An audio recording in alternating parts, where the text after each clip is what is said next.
Баршаңызға қайырлы күн. Сіздермен бірге Умида. Бүгін біз сіздермен фунчоза дайындайтын боламыз. Бұл рецепт ешкімде, еш жерде жоқ. Тіркеліп лайк басуды ұмытпаңыздар.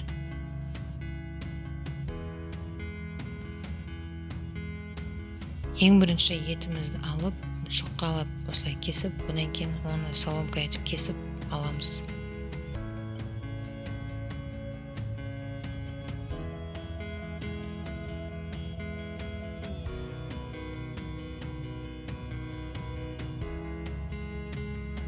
Бір тал пияз тураймыз.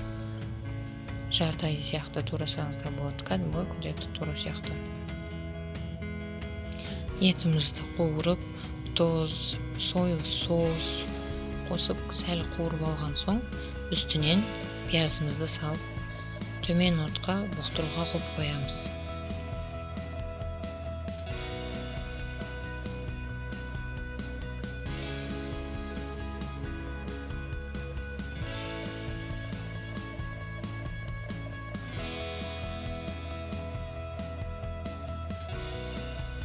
Етіміз дайын болғанша мен лазыларды осылай соломка ретінде турап дайындап алдым.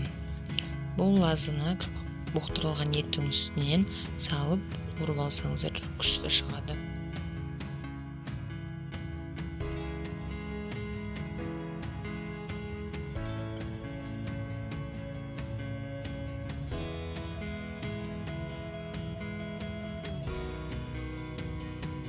Фунчозамыздың үстінен қайнап тұрған ыстық суымызды құйып, жібітуге 10 минутқа қойып қоямыз.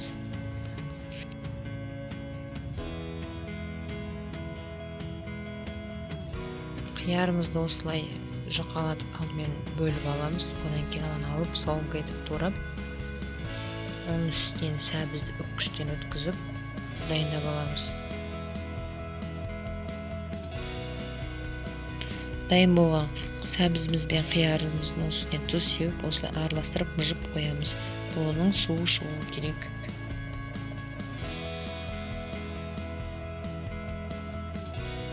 Чеснок қосылған кей салаттарды жесеңіз, туралып салынған болса, чеснок ауызға салған кезде бір түрлі дәм келеді. Я болмаса қатты бір үлкен бөлім жеп қойсаңыз, аузыңыз қатты ашып кетеді. Сол себепті мен чеснокты теркадан өткіздім. Өте жұмсақ, даже білінбеді. Сіздер де осылай жасап көріңіздер. Кинзамызды тураймыз. Осындай бас жағын алып тастаймыз. Ол бізге керек емес. Кинзамызды дайын болып қалды. Енді бәрін қосып араластыратын кешке де келдік.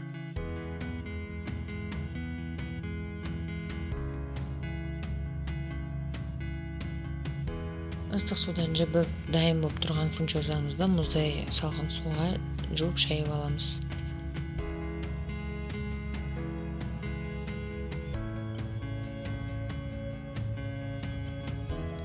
Жегенге ыңғайлы болсын деп, осылай 3-4 жеріне фунчозаны кесіп аламыз.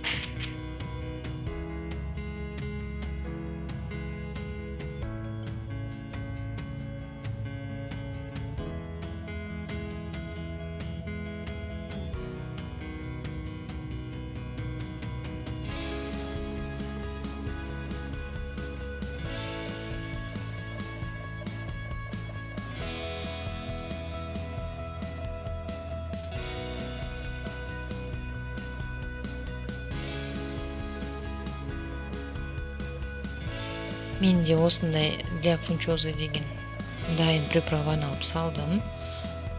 Бұндай приправаларыңыз болмаса, тұз, бұрыш салып араластырсаңыздар болады. Соңында қызып тұрған ыстық су майымызды құямыз. Бәрін араластырып, вуаля, осындай дәмді сочный фунчозамыз шықты. Ас болсын.